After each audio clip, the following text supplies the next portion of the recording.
Ya, muchísimas gracias, doctor Martínez. Y te llamo Carlos porque obviamente nos conocemos de tanto tiempo que somos amigos, como sucede a veces en la hematología, ¿verdad? Una comunidad muy linda en ese sentido. Y también, obviamente, no gentileza, sino agradecimiento por la invitación para el doctor Fajardo y el resto de la academia, que es un verdadero placer el estar con ustedes, ¿no? Así es que se me pidió el día de hoy que habláramos un poquito de la innovación y cómo ayuda en el proceso del cáncer, pero con un enfoque muy específico. Voy a hacerlo en el mieloma múltiple para usarlo como ejemplos de cómo podemos pensar en los pasos que siguen, ¿no? Así es que voy a compartir mis transparencias. Aquí estamos listos. Y como digo, el tema de hoy sería el valor de la innovación, pero usando al mieloma múltiple como ejemplo. Mi objetivo el día de hoy no va a ser cubrir todos los aspectos de mieloma múltiple. Hay muchísimo de qué hablar y muchísimo que se podría usar como ejemplos, pero voy a usar algunos de los que estamos ya manejando el día de hoy, ¿no? Si nos remontamos a la pregunta básica que tendría cualquier paciente, un paciente que veo, por ejemplo, en la consulta, que me diga, doctor, ¿cuál es mi perspectiva? ¿Cuál es el pronóstico que tengo con mi enfermedad, no? En el 2023 yo les diría algo como lo que ven ustedes ahí en esta laminilla, ¿no? Por ejemplo, un paciente que va a pasar por trasplante, que en su mayoría lo puede hacer, eso nos llevaría aproximadamente 8 meses. Luego al paciente se le daría un tratamiento de mantenimiento y tenemos ya el metaanálisis que habla de estos 53 meses que los pongo ahí en la cajita, la primera cajita de color verde. Y con los tratamientos que sabemos que existen el día de hoy para el mieloma en recaída, con los números más conservadores que yo podría darles, les diría que el paciente tiene que tener por lo menos otros 3 años extra de vida, ¿no? Y esto ha cambiado muchísimo, porque cuando yo empecé en el mieloma múltiple hace ya 25 años, básicamente, en aquel entonces la sobrevida se estimaba en un poquito más de 2 años, ¿no? Ha mejorado muchísimo. Y bueno, y esto sigue avanzando y sigue creciendo. La Universidad de Emory, que está en Atlanta, en el estado de Georgia, en los Estados Unidos, acaban de reportar con 1,000 pacientes que si uno se fija en los pacientes y se hace la pregunta, ok, ¿cuál es el pronóstico? Con un esquema que les diría que aún no es el óptimo, podemos tratar a los pacientes mejor que lo que reportaron ellos. Reportaban una sobrevida de aproximadamente 13 años para pacientes que no tienen factores de riesgo alto y 8 años para los que los tienen, ¿no? Entonces ha mejorado muchísimo esto. Por otro lado, se abre otra conversación que es, si alguien tiene este número de años de sobrevida, pues las cosas van a cambiar y cosas van a pasar. ¿Cómo qué? Pues como el desarrollo de nuevos fármacos, nuevos tratamientos. Entonces, pacientes que tenemos ahorita que están llegando a esos 36 meses, ahora se están enfrentando a la opción de tener tratamientos como puede ser los linfocitos T-CAR o los CAR-T o los anticuerpos bispecíficos. Es decir, se abren opciones que no existían, de tal forma que la duración del control de la enfermedad no es buena solo por el tiempo que uno la controla, sino por las opciones que se nos abren en el futuro, ¿no? Eso es lo que los economistas llaman el valor de las opciones. Entonces, se vuelve un círculo virtuoso siempre y cuando tengamos el desarrollo continuo y la investigación continua como algo esencial para mejorar el futuro de nuestros pacientes, ¿no? Ahora, para verlo en forma gráfica, les muestro aquí un estudio que publicamos ya hace 6 años, pero creo que es muy claro en este estudio cómo vemos que la sobrevida de los pacientes continúa mejorando. Este estudio lo muestro no solo para demostrar el punto de que mejora la sobrevida. En las curvas que ven ustedes ahí abajo en color azul son los pacientes con mieloma y los años que ven es el año en el que fueron diagnosticados. Y van viendo cómo se va abanicando hacia arriba la sobrevida de los pacientes. Y entonces vemos que nosotros este estudio, como lo publicamos en el 17, hicimos un censo a que los pacientes no podían ser diagnosticados más allá del 2012 para tener un poquito más de seguimiento, ¿no? Es decir, hace 11 años ya. Pero vemos cómo se abanica para arriba, la base de datos de referencia está arriba, que son los pacientes en las curvas de color negro y gris, ¿no? Pero decía, lo muestro esto por 2 puntos. Uno, para mostrar en forma objetiva y clara la mejoría que existe en la sobrevida de los pacientes. Pero número dos es cómo se hizo este estudio. Este estudio lo hicimos con bases de datos que ahora se llaman en el inglés del mundo real, que básicamente vienen de bases de datos muy grandes, por ejemplo, de compañías de seguros. Y en este caso lo que hicimos es que cotejamos la base de datos de una compañía de seguros contra la base de datos de la Administración del Seguro Social en los Estados Unidos, donde cada vez que un paciente fallece, se marca en esa base de datos. Entonces, uno puede hacer curvas, por ejemplo, de tipo Kaplan-Meier, ¿no? Entonces, aquí la innovación es el uso de la información de grandes bases de datos, que se está usando muchísimo en medicina, es algo nuevo, inicialmente controversial, pero entre más le hemos aprendido, más sabemos el valor que va a tener esto para el entendimiento en los distintos aspectos médicos.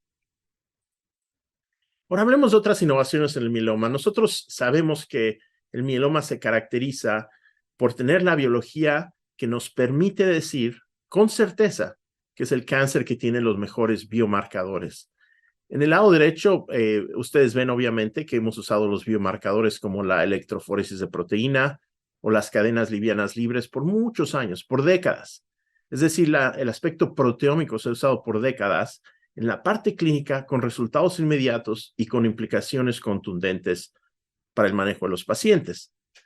¿Qué innovaciones hay ahí? Bueno, ahora se está usando la espectrometría de masa, como ven ahí en estas dos cajitas abajo en el lado derecho, que nosotros ya lo hacemos de rutina, que nos permite valorar en una sensibilidad mucho más alta para ver la presencia de estas proteínas anormales. Y es tan sensible a veces que nos preguntamos qué tan relevante incluso es para lo que estamos viendo en el paciente, porque a veces podemos ver que hay residuos de proteínas anormales que quizás ya no representan el estado actual del paciente, sino simplemente el residuo que existe en la enfermedad. Y eso es lo que estamos estudiando. Y se está usando esto también para monitorear a los pacientes. Podemos diferenciar, por ejemplo, los anticuerpos monoclonales de los anticuerpos patológicos. Y en los pacientes que se tratan con medicamentos como el daratumumab o el isatuximab, se hace esta diferenciación, incluso los anticuerpos que se daban para el tratamiento del COVID. Ahora, en el lado izquierdo tenemos una imagen de lo que hacemos con la médula ósea, ¿no? Y como saben, pues obviamente se hacen las mediciones típicas y las observaciones básicas de patología con tinciones especiales. Obviamente se fue mejorando más y más hasta que hacemos la citometría de flujo. Pero por último, y en forma importantísima, ahora se puede medir con precisión la secuencia genética que es específica para las células tumorales en los casos de mieloma múltiple. Obviamente sabemos que esto existe porque se derivan de linfocitos tipo B, tenemos los rearreglos BDJ y también el proceso de mutación que existe en los ganglios linfáticos. De tal forma que a los pacientes les decimos que obviamente tienen una huella dactilar del DNA que nos permite usarlo para monitorear la profundidad de la respuesta. Y eso lo vamos a manejar un poquito más en otras laminillas, ¿no? Entonces, es un proceso de innovación que nos ha permitido con mejores herramientas diagnósticas entender el manejo de la enfermedad. Es una gráfica chusca que desarrollé para hablar un poquito de cómo esto va de la mano con las terapias. El monito de hasta la izquierda era yo cuando estaba en entrenamiento, cuando se nos enseñaba que llegar a una meseta era suficiente y era una buena respuesta. En aquel entonces con el melfalán y la prednisona.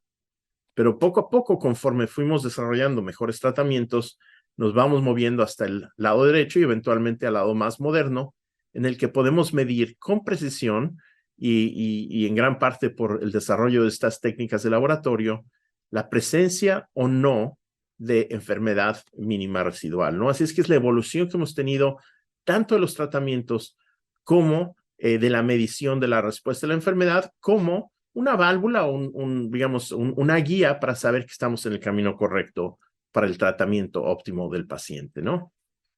Ahora, quiero mostrarles un poquito de información clínica de algunos de los estudios que nos llevan a estas tasas de negativización tan altas. Esto es un estudio que se llama el estudio Griffin, que analizaba el añadir un anticuerpo monoclonal, en este caso el daratumumab, a la combinación de las 3 drogas más comúnmente usadas para el paciente que se va a trasplantar, ¿no? Que son el lenalidomida, el bortezomib y la dexametasona. Y estos son pacientes que se trasplantan, después se les da un poquito más de consolidación, como pueden ver aquí, y eventualmente se ponen en mantenimiento. El detalle ahorita no es importante, más que nada quiero mostrarles la profundidad de las respuestas. Cuando yo estaba otra vez en ese entrenamiento, las respuestas completas en alguien que se trasplantaba rara vez llegaban al 30%, ¿no?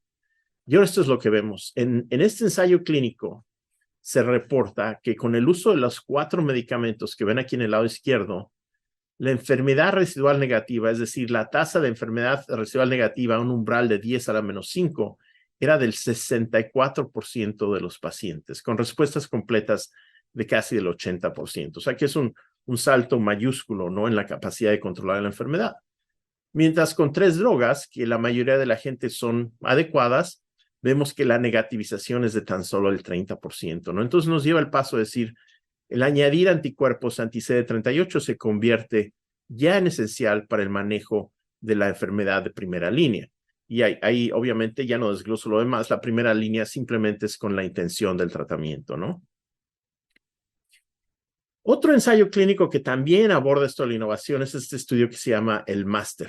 El MASTER es un estudio que ha sido ya publicado por nuestro colega, el doctor Costa, brasileiro, por cierto, que hace un esquema semejante, pero en vez de usar el bortezomib, se usa el carfilzomib, que es el inhibidor del proteasoma el otro que tenemos, ¿no? Y lo que hacen es al paciente se le dan, como es, digo, de costumbre, 4 ciclos de inducción aquí, se le hace un trasplante al paciente y le dan 4 ciclos de consolidación y a veces 4 más. ¿Y por qué digo a veces 4 más? Por lo que es muy, muy interesante este estudio es que se propuso que al terminar la primera fase, la inducción, se haga una primera medición de esto de la enfermedad mínima residual.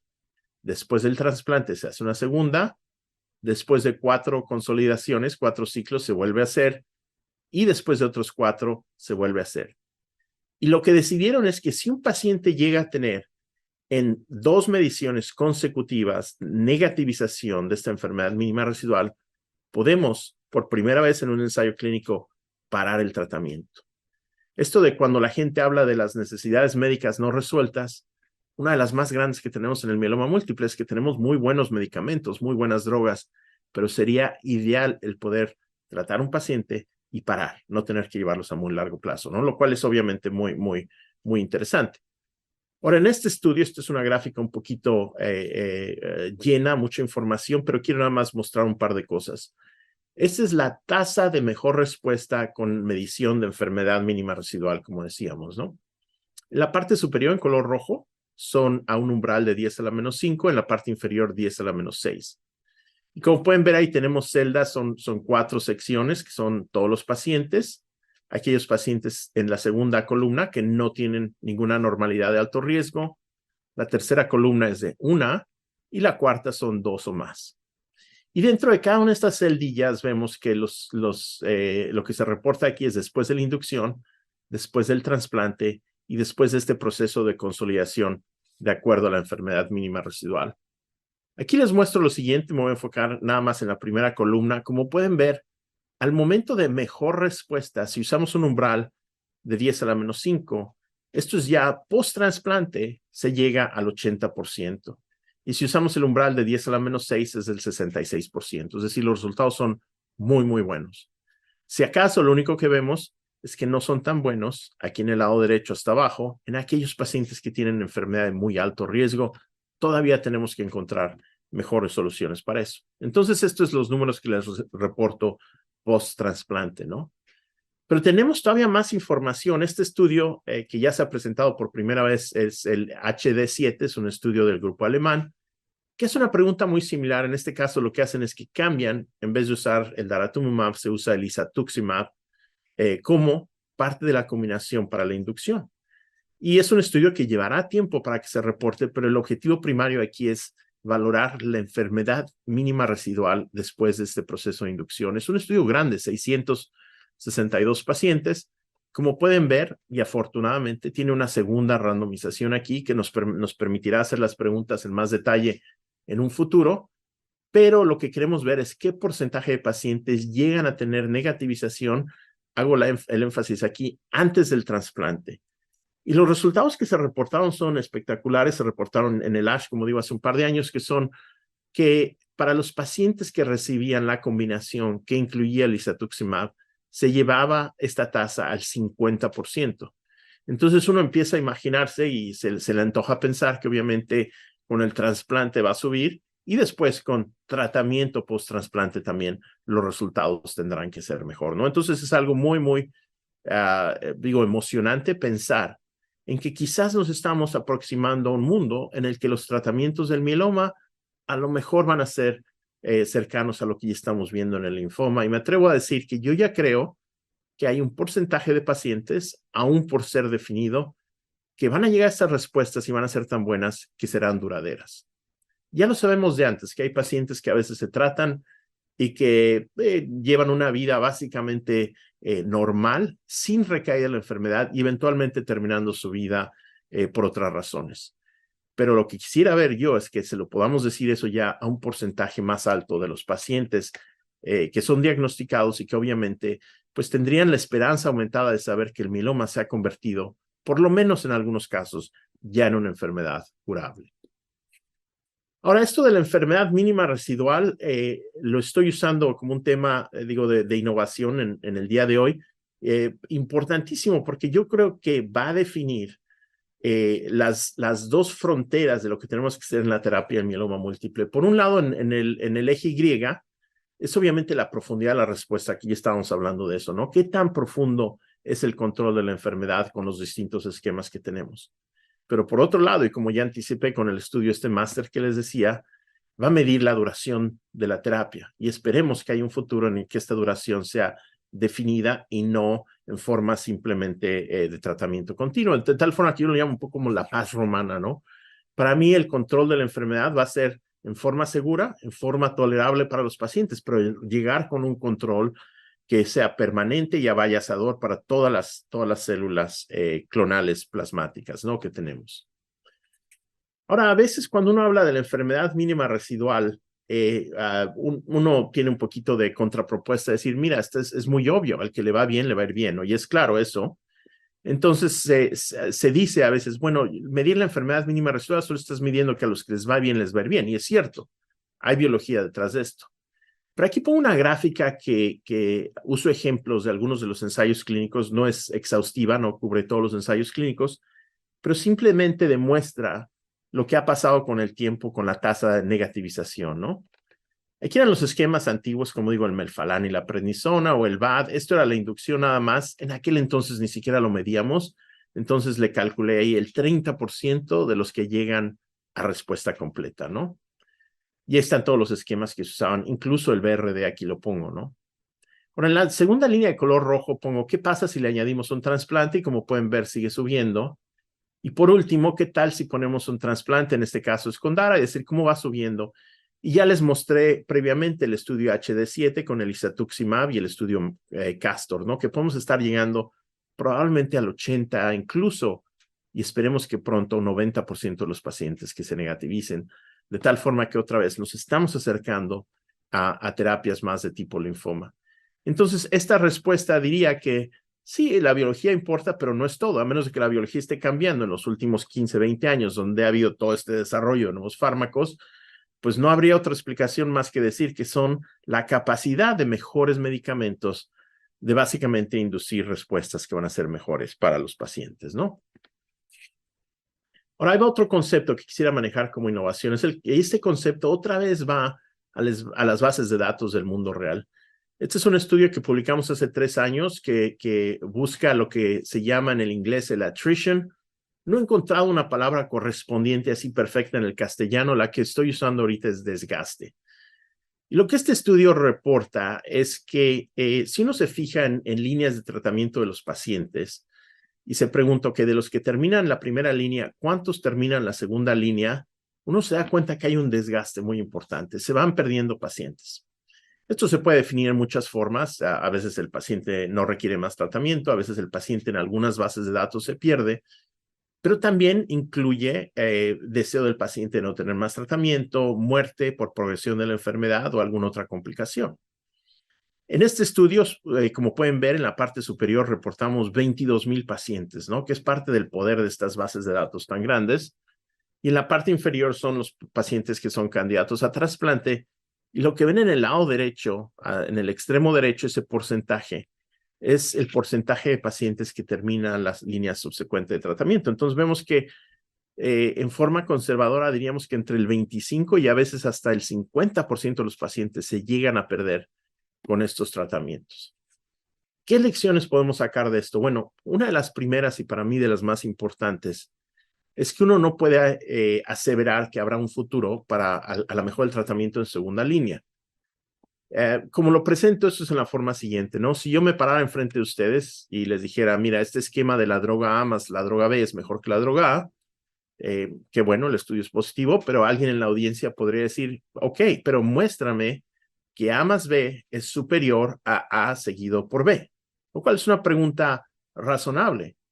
Pero la contrapropuesta para eso va a ser decir, estoy de acuerdo, pero lo que tenemos que hacer va a ser A más B, se tiene que comparar con A seguido con B, pero con un descuento que represente esta tasa de desgaste que vemos en el mundo real, ¿no? Y es muy, muy importante entonces reconocer esto.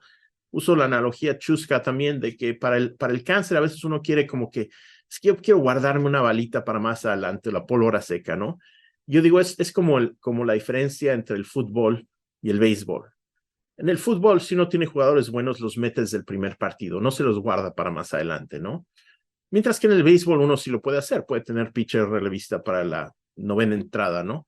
Pero simplemente no hay que guardarse las mejores opciones desde un principio y este es un esquema que se ha repetido ya por lo menos en otros cinco publicaciones que existen reportando información muy similar, ¿no?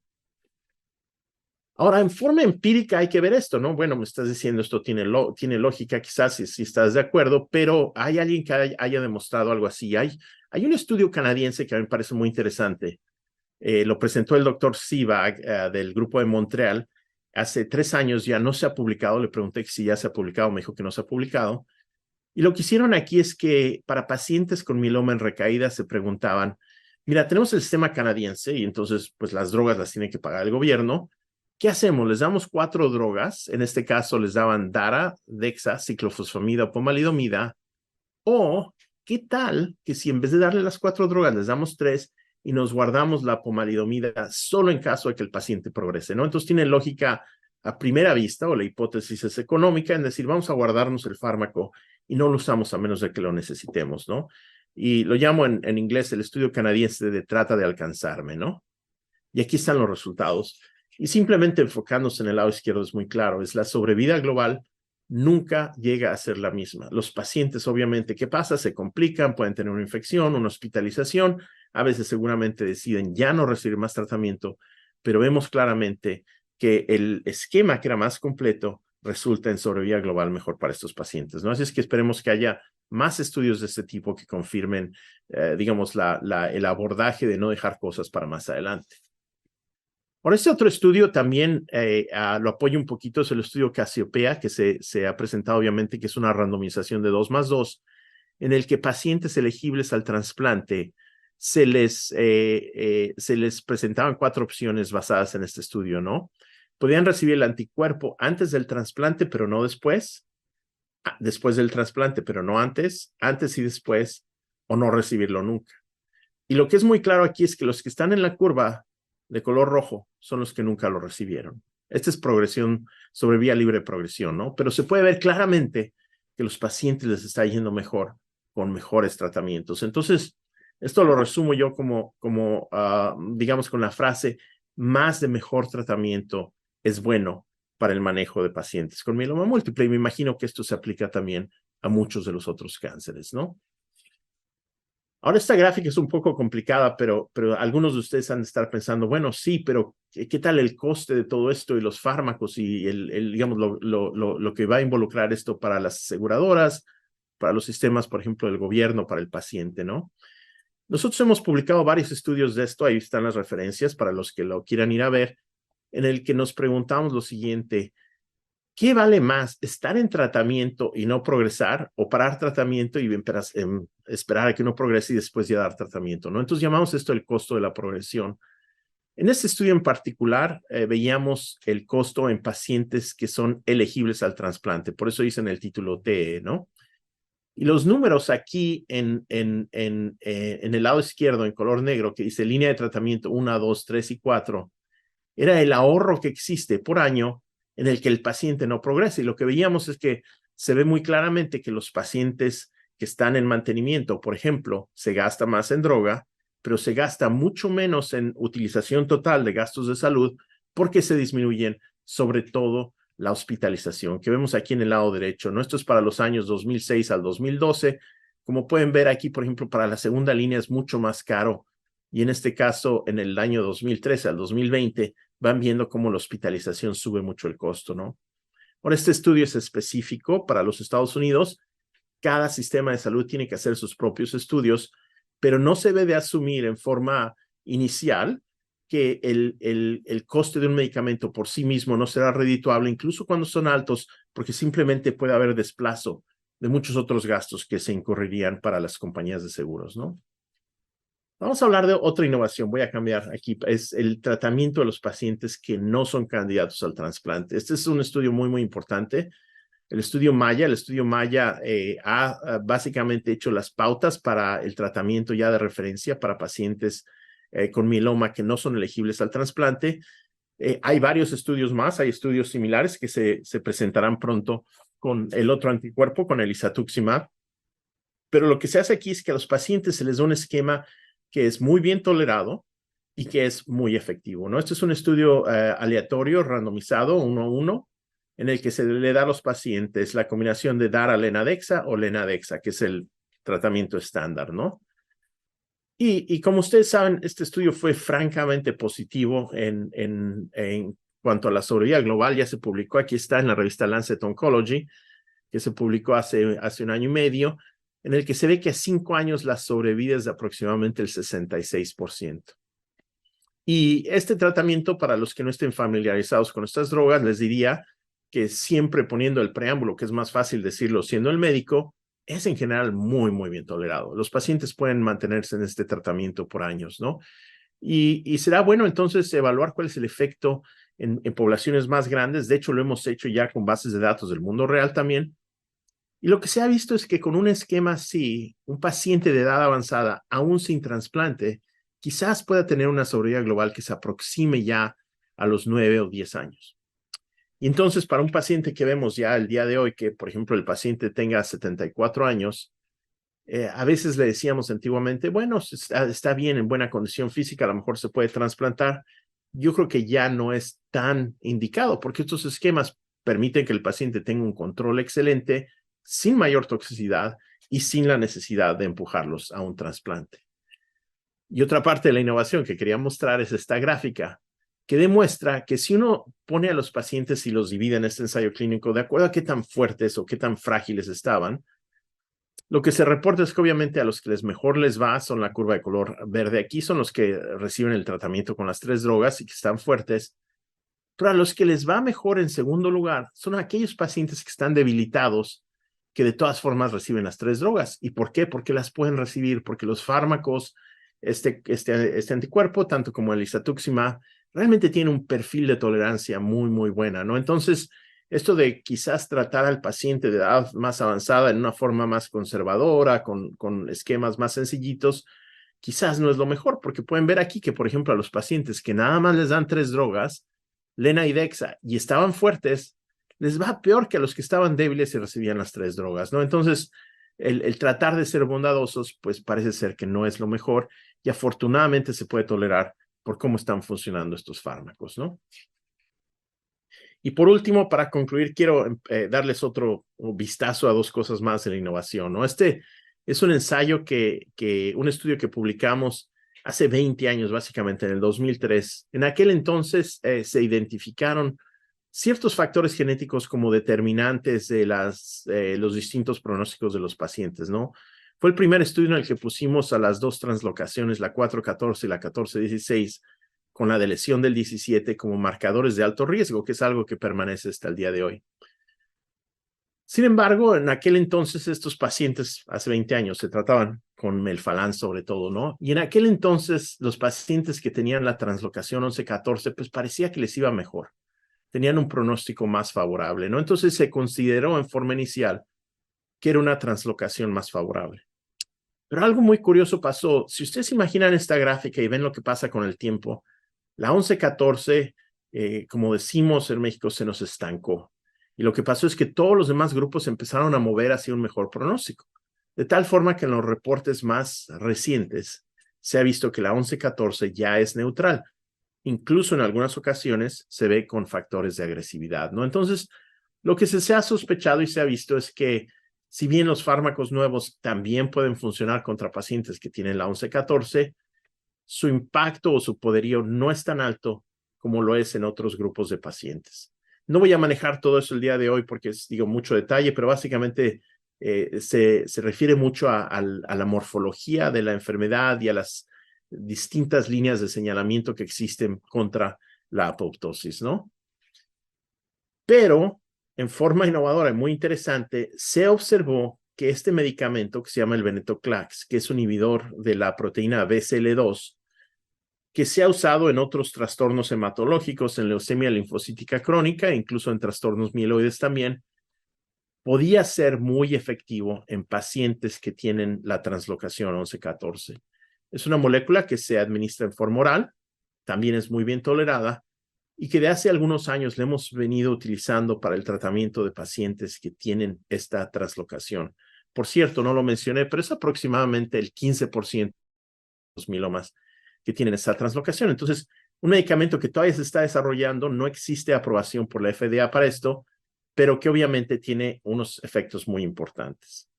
Ahora, ¿cómo vemos estos efectos? Déjenme les muestro nada más esta laminilla rápido. Es un estudio que se publicó hace 2 años por el doctor Wallis de la Universidad de Calgary en Canadá, que lo que hicieron aquí es que en el lado izquierdo, en las barritas de color verde, ven aquellos pacientes que se trataron con el venetoclax en combinación, en este caso, con daratumumab y dexametasona. Esto es el famoso esquema tipo cascada, ¿no?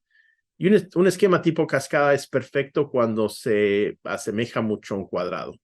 Y como pueden ver en el lado izquierdo, en color verde, son pacientes con la 11-14, con estas 3 medicamentos, y casi todos responden al 100%, ¿no?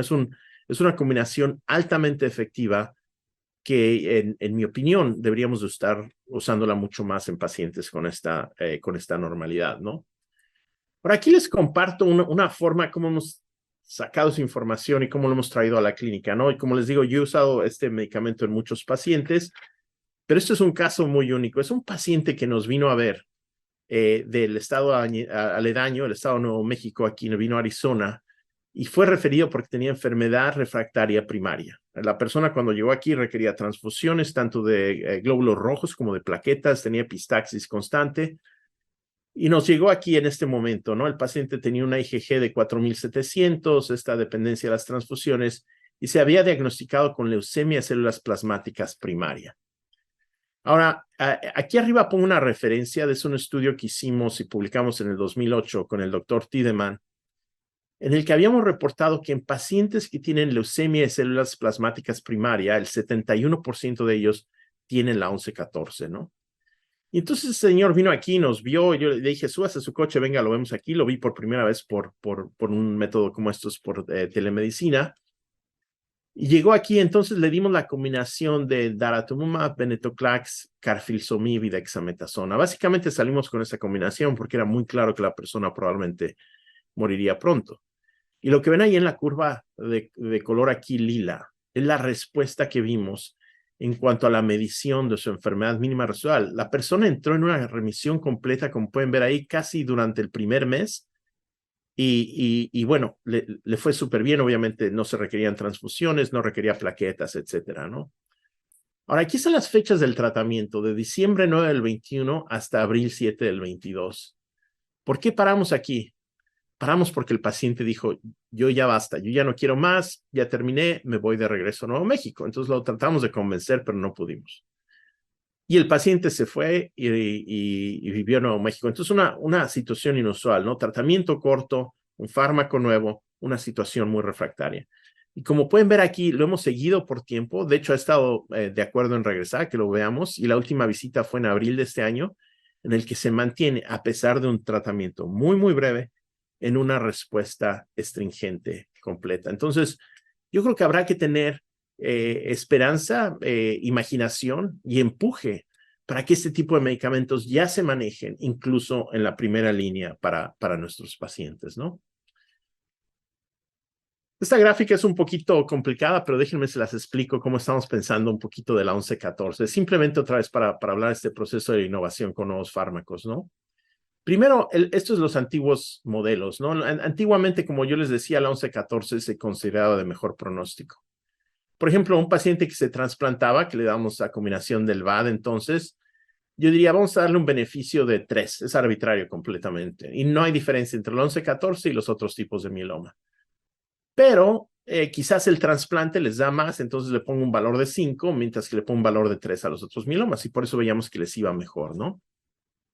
Ahora, eso era antiguamente. En los modelos actuales, como les digo, la 1114 se ha hecho neutral y la explicación que yo encuentro es que si bien el beneficio inicial sigue de 3, ahora con el BRD, ahora es mucho más este beneficio para pacientes que no tienen la 1114. Le doy el 5 y si le damos el mismo valor que le damos al trasplante aquí, vemos que la suma es de 8, es decir, se neutraliza el efecto favorable de tener esta translocación. Y por último, en el lado derecho, es lo que pongo como una pauta o una dirección para el futuro, en el que si empezamos a usar medicamentos como estos más específicos, quizás la inducción ahora le voy a dar un valor de 8, mantenemos 5 el trasplante y el mantenimiento le voy a dar 4 con el venetoclax, que llegamos a un valor de 17. Y se me antoja pensar que está realmente a la vuelta de la esquina, que tratamientos de este tipo nos puedan dar una duración de control de enfermedad muy larga, si bien no permanente, ¿no? Así es que, bueno, vemos qué pasa en los próximos años. Bueno, y nosotros cuando pensamos en esto, otra vez me remonto a un estudio que hicimos hace 20 años, lo publicamos. El título lo llamaba yo que había el mieloma múltiple, pero también había muchos. Entonces eran muchos y múltiples mielomas, ¿no? Many and multiple myelomas era el título. Y básicamente lo que argumentábamos es que se tiene que empezar a pensar en la enfermedad en los distintos subtipos. Incluso ya en forma reciente, la Organización Mundial de la Salud empieza a reconocer al 1114 como un subtipo único de pacientes con mieloma múltiple. Y bueno, para terminar, esta ahora sí es mi última laminilla, quisiera compartirles una cosa más de innovación. La 1114, como digo, es muy importante. Sabemos también, por un estudio que publicamos en el 2001, que la mitad de los pacientes que tienen amiloidosis de cadena liviana tienen la 1114, ¿no? Entonces se puede tratar ahí. Pero aquí lo que les muestro es una herramienta nueva que tenemos en la Clínica Mayo que empieza a usar este proceso de inteligencia artificial para hacer un tamizaje para saber si alguien tiene amiloidosis. Cada uno de los puntitos que ven ahí es un electrocardiograma que se le hizo a este paciente y este electrocardiograma se hace todo un análisis por el algoritmo de inteligencia artificial y se le da un valor que va entre el 0 y el 1, ¿no? Y entonces 0 es una probabilidad muy baja y 1 es una probabilidad muy alta. Y lo que ven aquí es un paciente que habíamos seguido con una gammopatía monoclonal, que también era paciente de la clínica y por otras razones se le habían hecho electrocardiogramas. Y como pueden ver ahí, por muchos años no había tenido nada, no había ningún problema. Y aquí, después del 2020, se nos dispara para arriba. Y este paciente eventualmente se diagnosticó con amiloidosis, con afección del corazón, con biopsia y todo, el paciente se ha tratado, ¿no? Entonces, la capacidad que vamos a tener en una medicina en el futuro, que herramientas como estas existan, quizás idealmente que existan incluso en el fondo, que ni siquiera tengamos que pensar en ellas, pero que nos alerten de la probabilidad de que algo así está pasando, pues yo creo que es algo que se antoja como pues muy bueno, ¿no? O que quizás haya, por ejemplo, herramientas para el diagnóstico temprano un diagnóstico como la amiloidosis o incluso el mieloma múltiple, donde pues las historias todas son las mismas, ¿no? El paciente que vemos de primera instancia en nuestro consultorio, sí, doctor, fíjese, llevo varios meses de dolor de espalda, quizás un poquito de anemia, se puede ver aumento de la proteína. Entonces, incluso a veces viendo los laboratorios dentro de rangos normales, si vemos que hay una tendencia a la baja de la hemoglobina, a la alta de la proteína y en alguna forma en una nota clínica el paciente dice que tiene dolor de espalda, ya en sí mismo eso debería ser una alarma de que quizás el paciente tenga un diagnóstico de mieloma, ¿no? Así es que, bueno, con esto concluyo.